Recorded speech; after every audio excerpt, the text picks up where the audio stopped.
S Monet ตลอดระยะเวลาที่ผ่านมาเราพยายามสร้างแบรนดิ้งของเราเพื่อทำให้การรับรู้ Product แต่ละกลุ่มของเราได้มีการออก Product ในกลุ่มนะครับ Nutritional เป็นแบรนดิ้งของอาหารเสริมนะครับเราได้ออกผลิตภัณฑ์ในกลุ่ม Body Cheer เป็นผลิตภัณฑ์ที่ใช้เกี่ยวกับการดูแลส่วนตัวเช่นยาสีฟันโลออนครีมอาบน้ำโลชั่นหรือแชมพูที่จะออกตามมาในอนาคตอันใกล้เรามีผลิตภัณฑ์ในกลุ่ม Neatly Home ที่เป็นผลิตภัณฑ์สำหรับใช้สอยในบ้านและในเดือนที่แล้วเราได้มีการเปิดตัวผลิตภัณฑ์ในกลุ่ม S Monet เป็นแบรนดิ้งในกลุ่มสกินแคร์ทำให้คนนะครับที่มีปัญหาในเรื่องของผิวพรรณมีปัญหาในเรื่องของริ้วรอยต่างๆรอยด่างดำของใบหน้าทำให้ผิวดีขึ้นเราตั้งชื่อแบรนดิ้งของเราว่า S Monet S มาจากอะไรครับตัว S มาจากสกินแล้วก็มอเนี่ยครับมาจาก more beautiful ก็ได้ more beauty ก็ได้ more whiten ก็ได้ more brighten ก็ได้นะครับ more younger ก็ได้ทุกอย่างนะครับที่ทำให้เรารู้สึกว่าเราอ่อนเยาว์ลงกว่าเดิมแล้วก็ตัวเน่หมายถึง new นี่คือ branding S Monet ช่วงคริสต์มาส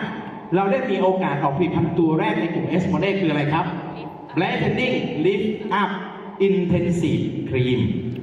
ได้มีโอกาสบรรยายนะครับที่เซ็นเตอร์หรือที่ออฟฟิศของเราแต่วันนี้เรามีโอกาสเปิดตัวผลิตภัณฑ์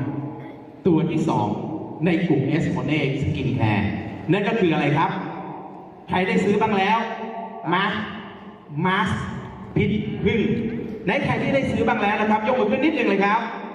โอ้โหยอดเยี่ยมมากวันนี้เรามีจำนวนประมาณสัก280กระปุกเรียกว่าหมดแล้วหมดเลย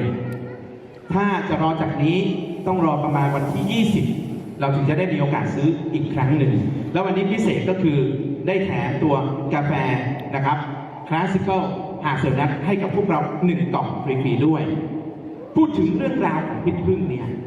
เรียกว่ามีความตื่นเต้นนะครับมาตลอดระยะเวลาหลายเดือนที่ผ่านมาเรื่องราวของพิษผึ้งมีการใช้กันในประเทศแถบยุโรปเยอะมากโดยเฉพาะอย่างยิ่งประเทศอังกฤษตัวพิษผึ้งเนี่ยมาจากตรงไหนตัวผึ้งที่เราได้พิษผึ้งเนี่ยมาจากประเทศนิวซีแลนด์เดี๋ยวจะงงมากว่า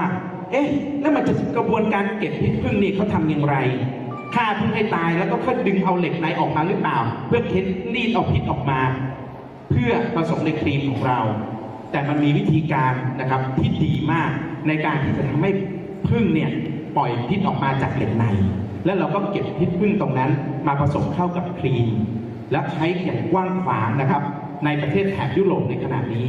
พบว่าเชื้อพระวงศ์ที่ประเทศอังกฤษหรือพวกดารานักแสดงในแถบยุโรปมีการใช้พิษผึ้งในการมาร์คซ่าในช่วง 2-3 ปีที่ผ่านมาและในบ้านเราเนี่ยกระแสของพิษผึ้งก็เริ่มมีคนให้ความสนใจเพิ่มมากขึ้นเพราะฉะนั้น Success Mall เล็งเห็นว่าพิษผึ้งเนี่ยเป็นประโยชน์อย่างยิ่งในเรื่องของการที่จะทำให้ผิวหน้าของเรานะครับเต่งตึงขึ้นผิวหน้าของเราอ่อนเยาว์ลงกว่าเดิมและที่สำคัญเพราะผสมสารอีกหลายชนิดลงไปทำให้ผิวของเราขาวขึ้นได้ด้วยผิวของเราใสขึ้นได้ด้วยความต้องการของคนในปัจจุบันนี้นะครับคนส่วนใหญ่ที่เข้าไปในคลินิกความสวยความงามต้องการ2เรื่องสำคัญก็คือต้องการอะไรครับต้องการลดริ้วรอยอะไรริ้วรอยของเท้าของอวัยวะสัตว์ปีกบางชนิดที่เราเรียกว่าตีนกานะครับหลายท่านต้องไปฉีดโบท็อกซ์หลายท่านต้องไปฉีดฟิลเลอร์นะครับคือสารเติมเต็มต่างๆเพื่อทำให้ผิวของเราตึงขึ้น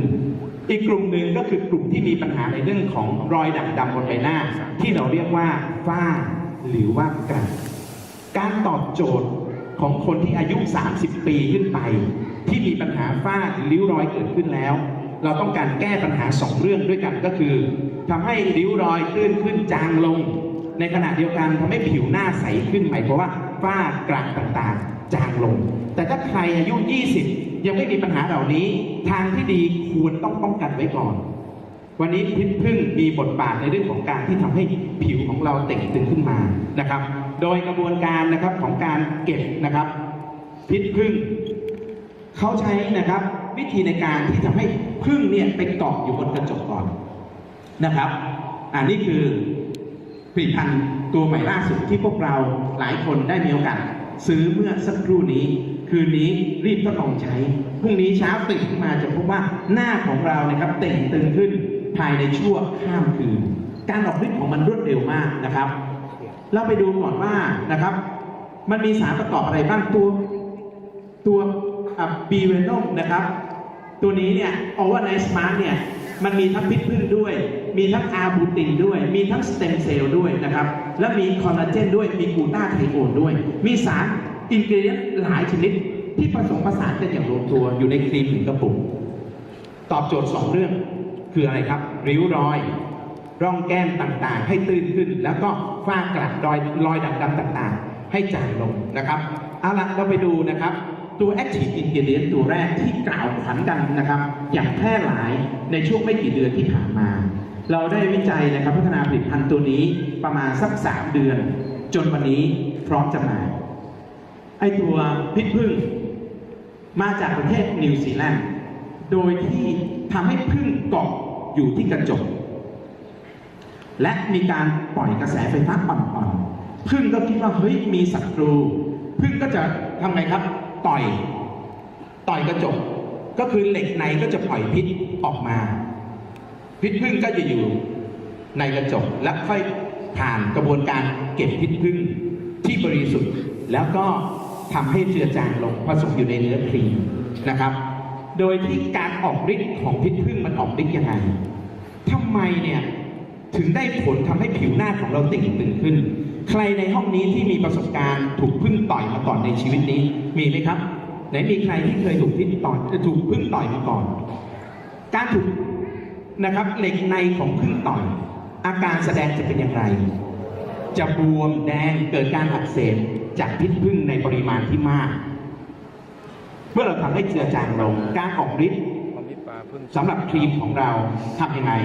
มันก็จะช่วยทำให้เกิดกระบวนการอักเสบเกิดขึ้นแบบอ่อนๆเมื่อเกิดกระบวนการอักเสบในร่างกายของเรานะครับร่างกายของเราเนี่ยมีปฏิกิริยาที่ยอดเยี่ยมมากตรงไหนมีการอักเสบก็จะมีเลือดมาเลี้ยงเพิ่มมากขึ้น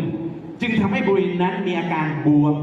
แล้วก็แดงหรือว่าร้อนเกิดขึ้น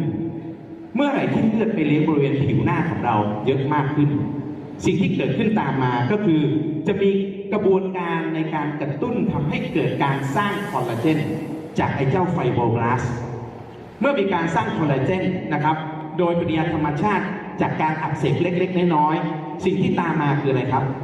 ริ้วรอยต่างๆที่ตื้นๆมันก็จะค่อยๆจางลงจะตื้นมากขึ้น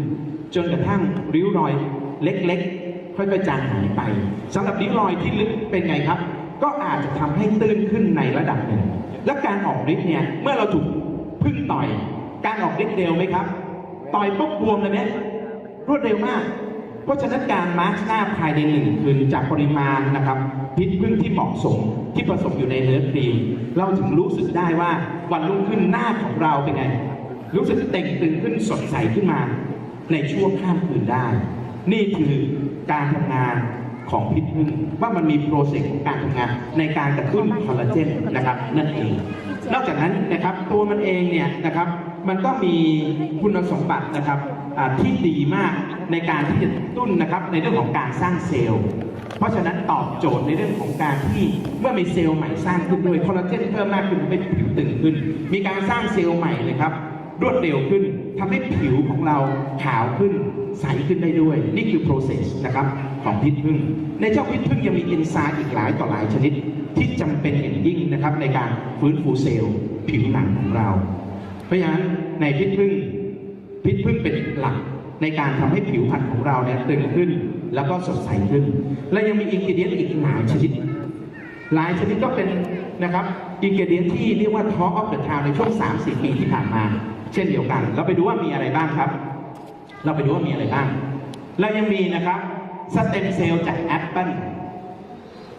ที่ชื่อว่า Malus domestica นะครับจากสวิตเซอร์แลนด์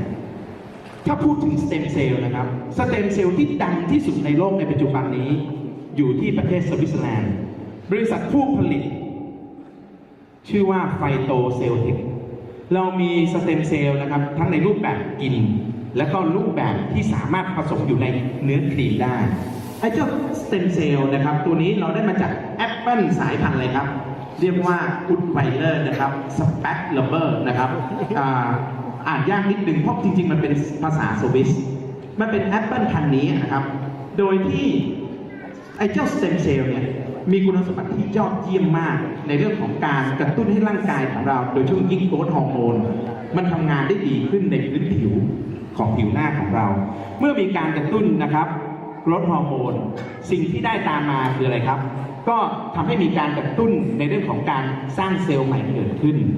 ไฟโบบลาสต์ก็สร้างคอลลาเจนเพิ่มมากขึ้นได้เช่นเดียวกันในขณะเดียวกันตัวของมันเองก็เป็นแอนตี้ออกซิแดนต์คือเป็นสารต้านอนุมูลอิสระในตัวของมันด้วย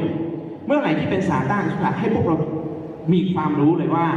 มันเป็นตัวที่สามารถขจัดสารพิษออกจากร่างกายของเราได้เมื่อเราทาที่ใบหน้าของเราก็คือสามารถขจัดสารพิษที่ใบหน้าของเราได้ในขณะเดียวกันก็สามารถป้องกันมลภาวะต่างๆเช่นแสงแดดนะครับในบ้านเราที่มีความร้อนค่อนข้างสูงแดดค่อนข้างจ้าก็สามารถที่จะจัดการนะครับมลภาวะต่างๆเหล่านี้ที่ทำอันตรายต่อผิวของเราที่เป็นสาเหตุของริ้วรอยต่างๆและเป็นสาเหตุของอะไรครับของรอยด่างดำฝ้ากระต่างๆด้วยเพราะสเต็มเซลล์มีบทบาทในเรื่องของการที่มันกระตุ้นโกรทฮอร์โมนด้วยและก็กระตุ้นในเรื่องของการสร้างเซลล์ใหม่ปกป้องเซลล์ผิวหนังของเรา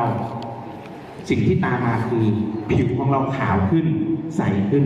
นะครับนี่คือตัวสเต็มเซลล์และในอนาคตอันใกล้สำหรับ Success Mall เราเองเราก็จะมีสเต็มเซลล์ในรูปแบบของการรับประทานเรียกว่าเด็ดจากซองแล้วก็หย่อนนะครับเข้าในช่องปากหรือว่าใต้ลิ้นสามารถละลายและดูดซึมนะครับเข้าสู่เยื่อบุใต้ลิ้นของเราได้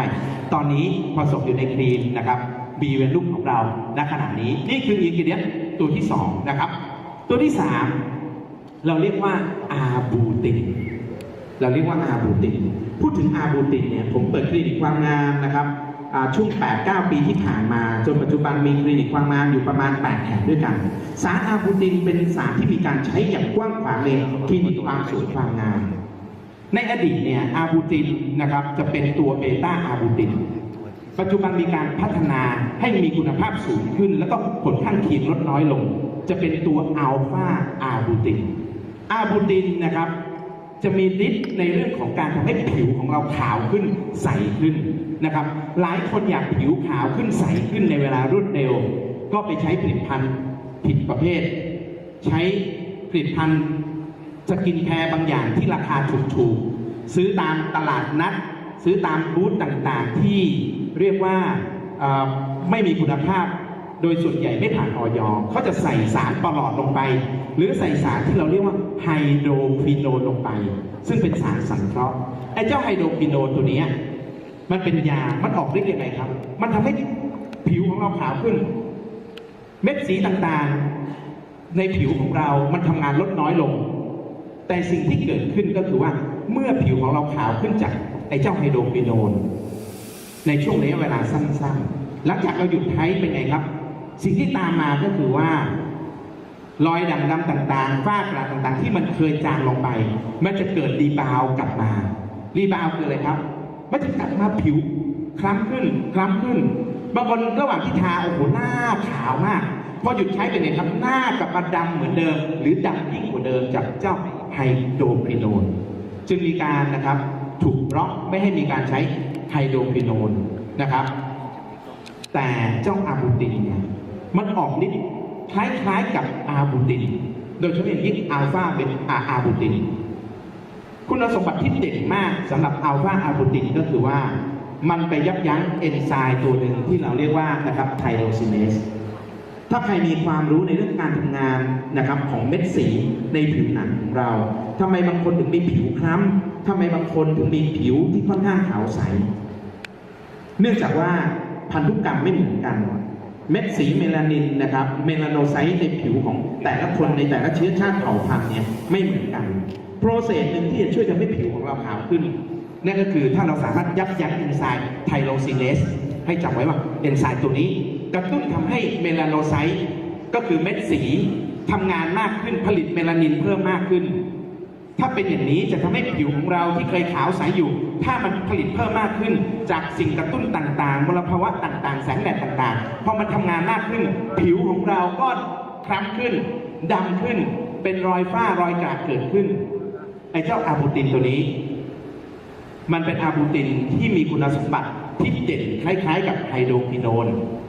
แต่สิ่งที่ตามมาก็คือว่าเราใช้ได้อย่างต่อเนื่องอย่างปลอดภัยโดยไม่เกิดดีบาวเอฟเฟกต์เหมือนกับไฮโดรควิโนน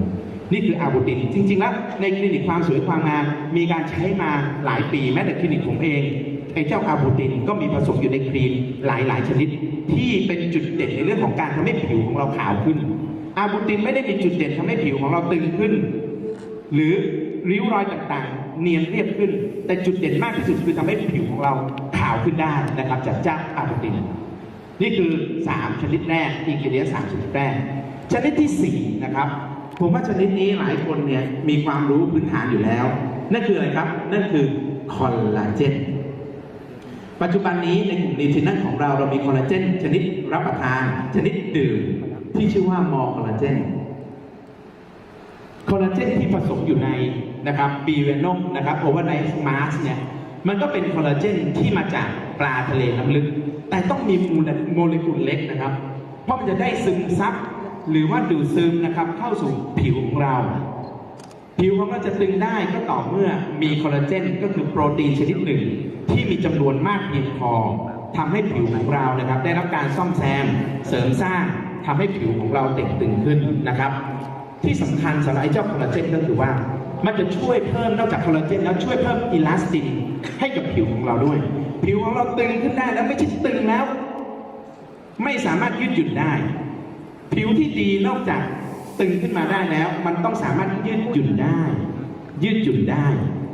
โดยเจ้าอิลาสตินเพราะฉะนั้นเมื่อเราทานคอลลาเจนไปคอลลาเจนก็ช่วยทำให้โครงสร้างผิวของเราแข็งแรงขึ้นผิวเต่งตึงขึ้นแต่เจ้าอิลาสตินเนี่ยครับมีหน้าที่เสริมความยืดหยุ่นให้กับผิวของเราต่อต้านริ้วรอยได้เห็นไหมครับว่า